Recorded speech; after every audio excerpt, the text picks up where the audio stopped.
Good evening. Hereby call to order the February 26, 2025 meeting of the Gaithersburg Historic District Commission. For our roll call, please answer present when I call your name. Community Planning Manager Jasmine Forbes. Present. Preservation Planner Kate San Gregorio. Present. Deputy City Attorney Frank Johnson. Present. Commissioner Mike Feinstein. Present. Commissioner and Vice Chairman John Roddy. Present. And myself, Commissioner and Chairman Dean Ventola, says present, and we have a quorum. Next is our preliminary statement, which is as follows. This commission is empowered to meet and act under Article 12 of the City Code of Gaithersburg. The technical qualifications of the staff of this commission and the members of this commission are on file with the City of Gaithersburg, are available on request to any applicant, and are hereby made a part of the legal record of each and every application heard tonight. Each application heard tonight is considered on its own merits and is not to be considered as establishing a precedent for any other application. Lastly, any member of the public who wishes to speak on one of tonight's applications will be given 3 minutes to address the HDC from the podium at the reserved time. But we ask that you refrain from speaking out from the audience and that you take any private conversations outside of council chambers. So does any commissioner have any conflicts of interest on anything being heard tonight that they would like to declare? No. No? No? Very good. All right.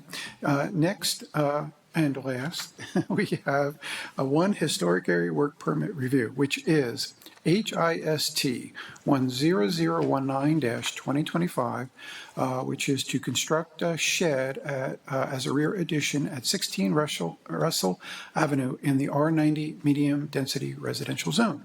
May we have an introduction from staff, please? Yes, 16 Russell Avenue, HIST 10019-2025. Comes before the HDC in accordance with Section 24-9.4 of the City Code. 16 Russell Avenue is contributing resource to the Brooks Russell Walker Historic District, and this application is for constructing a rear addition. This is the review criteria for the discussion tonight.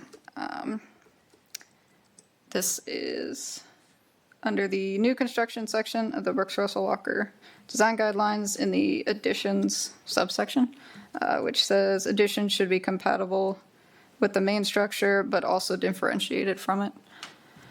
And the compatible elements here are that the rear is the least visible location, although it will still be seen from Russell and Brooks Avenues. The window configuration, roof materials, and siding match the main house. And the applicant has confirmed that the sided parts of the main house are clad in aluminum, and that aluminum will be used on the addition. Staff finds this appropriate. Staff would also find wood or a wood composite material to be appropriate. The differentiation between the new addition and the existing house.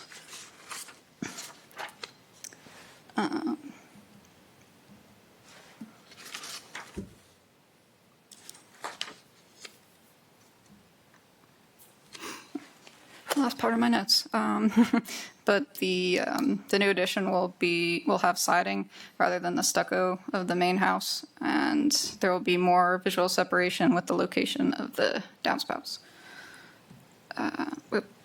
So staff recommends that the Historic District Commission, based on the exhibits submitted, the applicant's testimony, staff report and findings and recommendation, and the additions section of the Brooks Russell Walker Historic District Design Guidelines, approve HIST 10019-2025, finding it in compliance with Section 24-9.4 of the City Code with two conditions.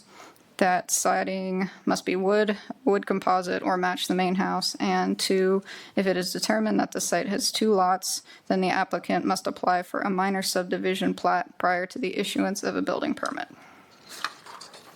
Can I ask one question? When you said match the main house is stucco. So is that what you're intending? Part of the house. HR choices? Part of the house does have aluminum siding on the. So are you saying that to match the house, the aluminum siding is acceptable? Yeah. Okay. All right, very good. Is the applicant here? You're invited to speak if you want to add anything to what's already been presented, or you don't have to.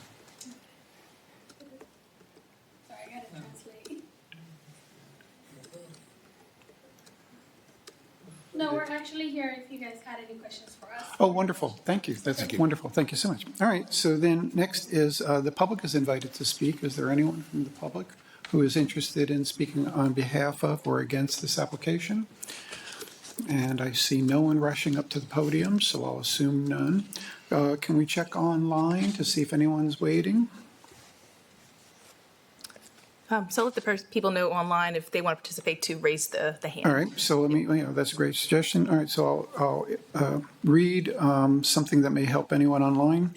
To indicate that you want to make a comment, if you're on a computer or a laptop, move your mouse to the bottom center of the Zoom window, and you should see a raise hand button pop up. Click on that button, and then we can call on you. If you are dialing in on a telephone, please press *9 to raise your hand. Does it look like? No? Raise your hand? Nope. Okay, very good. All right. Okay, so let's hear from the commissioners. Up first is Commissioner Feinstein. Hi, good evening. My comment relates to a third condition, potentially. I wanted to hear everybody's thoughts. As as one of our rules are to have the visual separation between the addition and the new and the existing building. I fear a little bit that because it's the same width and the same height, that differentiation isn't that distinct. So I would recommend maybe on either side, bringing the building in 6 inches. So instead of 20 feet wide, it's 19 feet wide, which would serve the purpose of having that visual break between the old and the new, as well as the roof height would also come down a little bit on the addition. So it would just further clarify where the old house was and where the new house is. Other than that, I think it's appropriate. Okay, and did you say to make it 6 inches less on each side, so 1 foot less? 1 foot overall? total, yeah. Okay, I'm sorry. If I could inquire, would you be satisfied if they use a different siding material?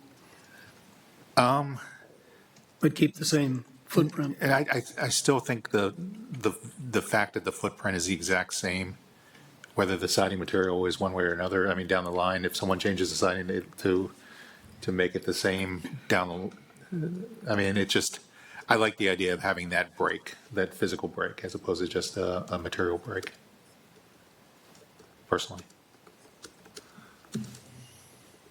Anything further?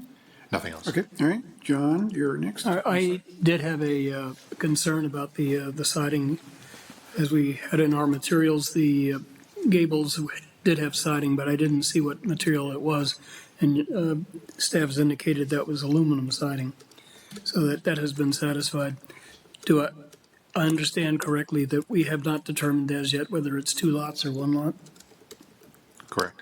That was something that we added in because we weren't sure and just wanted to kind of cover the bases to make sure that everything would be good. But it was determined that that's no longer an issue. But we just decided to leave the condition in there just because it doesn't really interfere one way or the other. Well, let me inquire then, between the city attorney and you. Is there something we can do, some action we can take tonight so that the applicant does not have to come back in, should it be determined that it is 1 lot or 2 lots? It technically is 2 lots, but it has not been recognized as that. I believe the background is that the state tax identification identifies it as a single lot.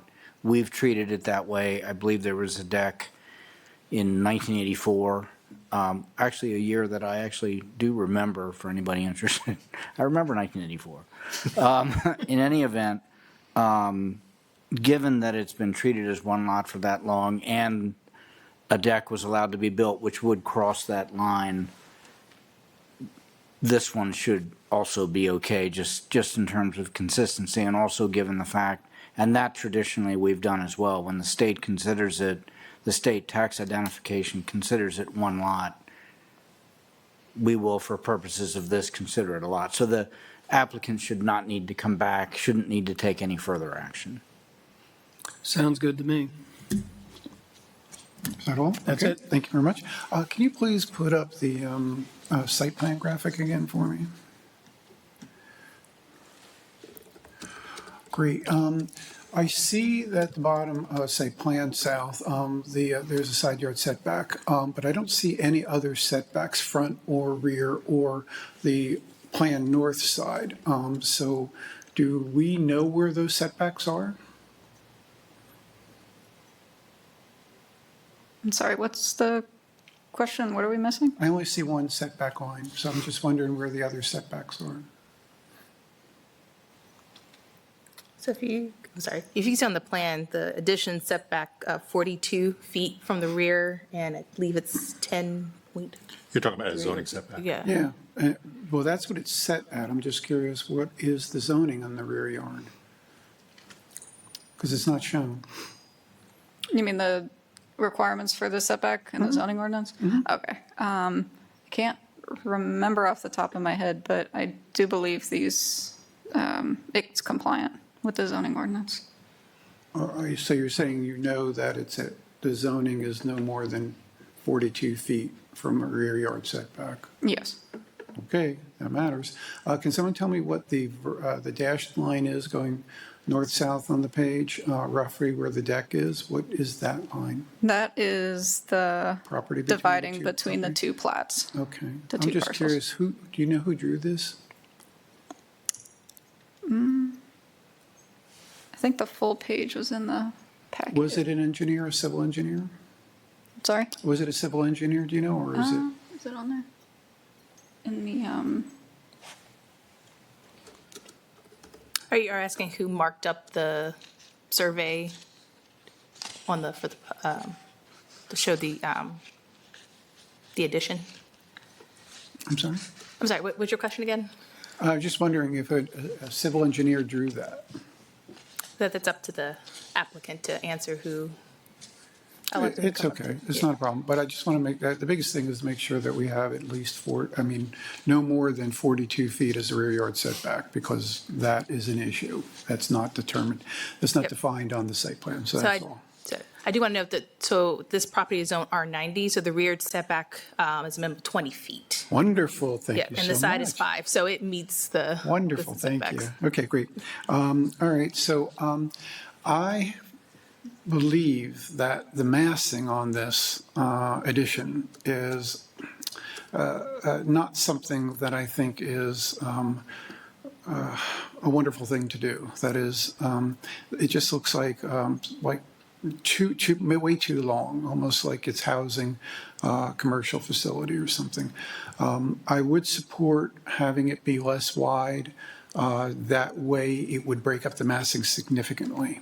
The other thing too is I think it would look rather unusual to see the addition growing out of the original building, but then changing everything about it, particularly the siding from stucco. So I think the siding to stucco would work better if there was a break on both sides, like Commissioner Feinstein is suggesting, which would then also lower the roof, which would again make it look like more of a proper piece of architecture.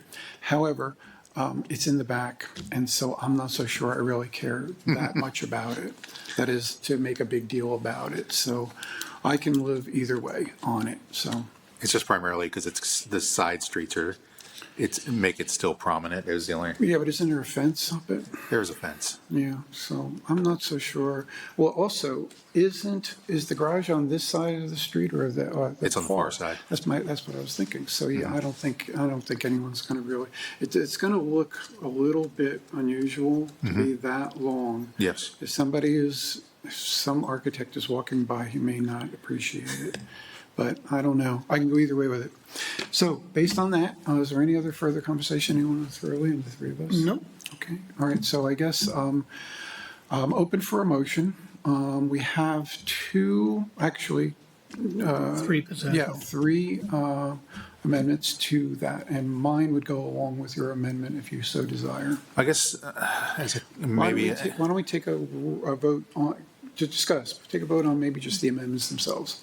well, maybe there's like, as you were saying, the material break between the stucco and the siding, It's going to look pretty if rough. it's in the same plane, is gonna, that's one of the things that was bothering me. So I guess it could be almost a double condition is if you potentially, and I'm just, as discussion purpose, if we pulled the walls in by 6 inches, I'm just saying that as a number that would actually be significant enough for you to tell the difference, then the material break wouldn't be an issue. But if you were going to keep it the same width, kind of give the applicant an option, keep it the same width, then do the exterior stucco.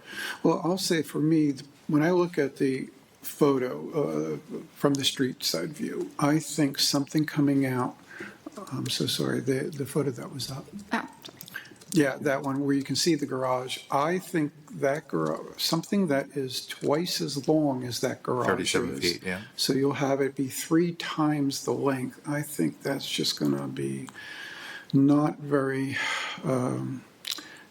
historic. That's the best word I can use there. So at least breaking it up might definitely give a little bit of a better look about it. So keep that as the motion condition. Let's talk about that. Let's vote on that. Just as a condition, just as just a condition or not, would you want to support that condition? It would seem to me, because this is in the rear of the building, there's less emphasis on it, and I would say one or the other, not both.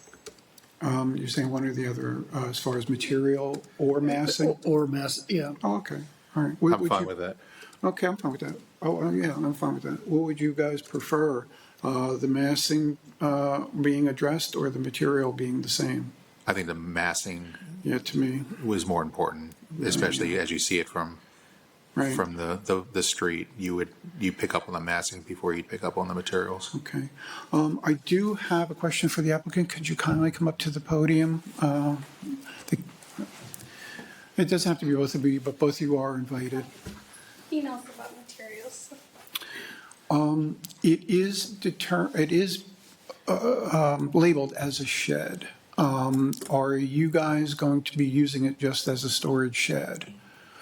Okay, so essentially, it's not going to be a garage extension? Like, you're not going to bring cars in it? Okay. No. Well, that was Let the my- record reflect that they said no. The record reflects that you said, no, it's not going to be for cars. Okay, terrific. No, it's not Thank for you. cars. Okay, very good. Yeah, because the width then would be a problem if it was reduced, problem for you if it was supposed to be a garage, but it's Right, not, so. right. Okay, Yeah, we're currently using our garage as a storage, so we're trying to yeah. move it. So you can use your garage again as a Correct. that makes a lot of sense, sure, yeah. Okay, so that's the only thing I didn't want to, by us adjusting the massing, eliminate your need for or the use of your shed. So, but if it's a shed, then that answers my question. So Thank thank you. you very much. All right. Thank you. So based on that, I don't see anything that would affect them negatively, and it would definitely make a big difference in the massing. Because I think that thing coming out, the roof, the whole shed coming out would just look like, almost like a train depot. That was my problem with it. Exactly. Yeah, I don't think just 6 inches is enough, but I don't know if we should ask for more. I think 6 Anything inches better is than enough, nothing. just to give that break. Well, here's the thing too, when you come in 6 inches and you have a pitch, the roof may not actually be, Might not be deep enough. well, because you're essentially only coming down probably 3 inches, and you probably need to do more. So that's the one thing to keep in mind, that it may not work out for them. I guess that's a question for the applicant. If we reduced it by a foot on either side, so it's only 18 feet wide, would that be a major issue for you guys?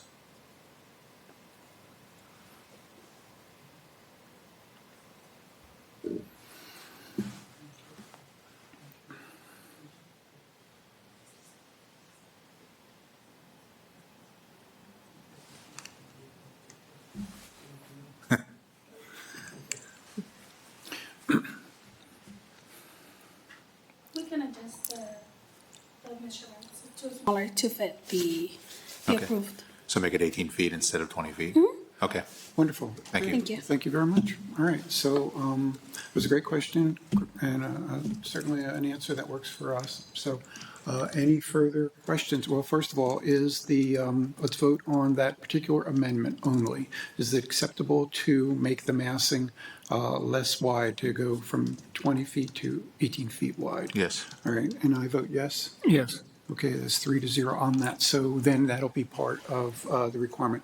The other two, are they acceptable to you guys? The one from staff, this one's from staff, I should say? Yes, I think the Yes. first material option gives them three different, I guess, acceptable Okay. materials, which I'm fine with. All right, I agree. all right. And then the second one, if it is determined that the site has 2 lots, then the applicant must apply for a minor subdivision plat prior to the issuance of a building permit. Well, of course, we Yeah, have to and that'll accept be that. handled by the Okay, permit people anyway, so. okay, very Yes. good. All right, and so Kate, you have the third now, right? Okay, very good. All right, so can someone make a motion to accept, or, approve or deny this application with or without contingencies? Sure, I move that the Historic District Commission, based on the exhibits submitted, the applicant's testimony, the staff report, findings, and recommendations, the additions section of the Brooks, Russell, and Walker Historic District Design Guidelines, approve HIST-10019-2025, finding it in compliance with Section 24-9.4 of the City Code with 3 conditions. First condition, siding must be wood, a wood composite, or match the main house. 2, if it is determined that the site is 2 lots, then the applicant must apply for a minor subdivision plat prior to the issuance of a building permit. And 3, the building width will be trimmed by 1 foot on either side, so it's only 18 feet wide. And in turn, the roof line will be adjusted accordingly so the pitch matches the adjacent building. Wonderful. Okay, motion made. May I have a second? Second. Okay, then all those in favor say aye. I'll do the roll call. Commissioner Feinstein? Aye. If you accept it, nay if you don't, abstain Aye. if you wish. Got it, thank you. Commissioner Roddy? Aye. And Commissioner Ventola says aye. So it passes 3-0. Congratulations to you and good luck. It's a beautiful home. Yes. You guys must be so proud of it. Yes, we are. Thank you. Thank you, guys. Thank- Thanks for Wonderful. Thank you. All right, so then next then is anything from the commissioners. John? Nope. Mark? No, I don't. And myself has nothing. Anything from staff? Frank? Not tonight. Okay. Jasmine? Nothing from me. And Kate? Yes. Summit Hall, the National Register nomination was submitted to the state. It's going to go through a couple rounds of reviews, but should be on track to go to the State Review Board in October. And then hopefully sent on to the National Park Service for a listing. So, Wonderful, wonderful. But the back of the building goes along with it, doesn't it? The addition goes as part of it, doesn't it? At Summit Hall, the addition? yeah. Yeah. Okay. Yeah, the manor house and then the outbuildings, the barn and the log house and the tenant house. So, Wonderful, wonderful. Yeah. Okay. All right. Nothing further from anyone else? oh, Okay. I did have one more. Yes, I'm sorry. Go ahead. I'm also about to apply for a grant for the state to start resurveying the historic districts. And the odds of us getting it are pretty good. So we'll start with Chestnut Meme because that's the oldest survey from the 90s, and it needs a little updating. So it's also exciting. All right. Anything further? No. Okay, I almost hit you. I almost got, I did that too. All right, so we are hereby adjourned. Thank you.